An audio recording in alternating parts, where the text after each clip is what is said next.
talo whātu tala fōu I le nei fo I aso lulu si mai alau whaafonga o tala o le nei tai au.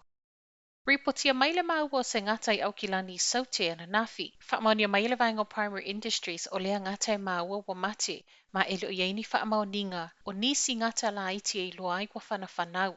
Ripotia le News Hub o le taimi na fufulu ma whaalua I se tasi o ngā paipa fōua o whaia ngā luenga kona karate papakura ai pa uma iai. Na vave ona ave ese mai ele vaenga le biosecurity le ngata mai lea no fuanga ma o lo whaia neiso e suenga pe wha awhewheo na sao mai tutono le atunu. Ai mai le so upal vaenga o whaasau e fōlinga mai o lea ngata a leo le tu ainga Python o le Bora. E leo mautinoa pena pa u mai whafole o ngā paipa ua mate pe le ai pau o lea e leo iese tūlanga I ono whaapole na I le saunga le mo o tangata lautele.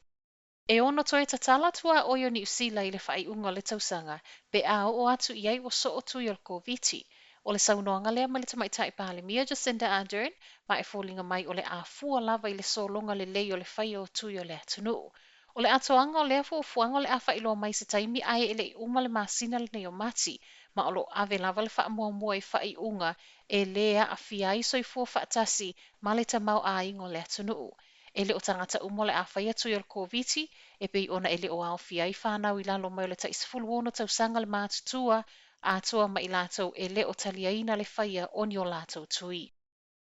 O le aso le a whaalau I loa whaalawa I tele mai e le whaata atianga o fuafuanga o le whaaso o ino tui o le COVID mo le atunu a toa.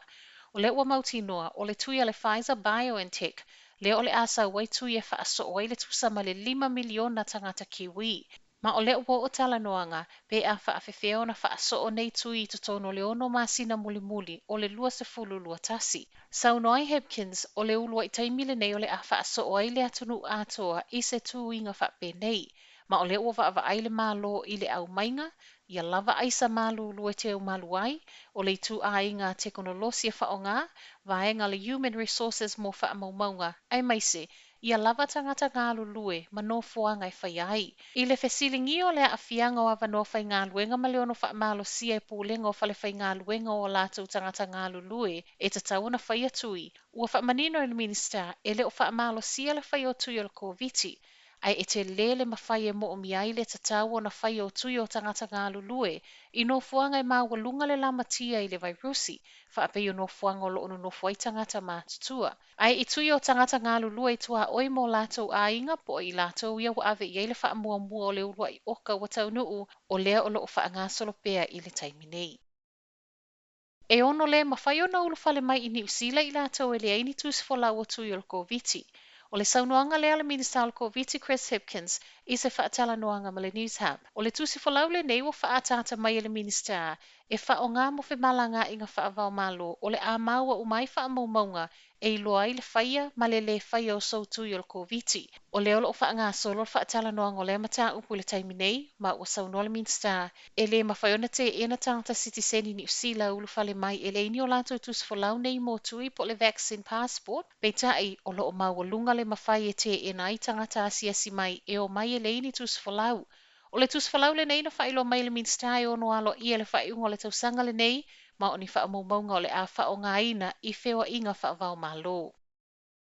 Ma tala mulimuli o le tai au, o loo mafuli le langolango le tamaitai pāle mia Jacinda Ardern I whina ngalo le toa tele e leo se soli tū la fono lo umi o fuala au whaasaina po le cannabis. O le vai neina sa wai tua su esu inga le Helen Clark Foundation o loo ripoti ai le ono se fulumaleiva pasene o tangata na pālota I le whaatū la fono ina o le whaatanga o fuala au whaasaina tausanga whaatoa umatu.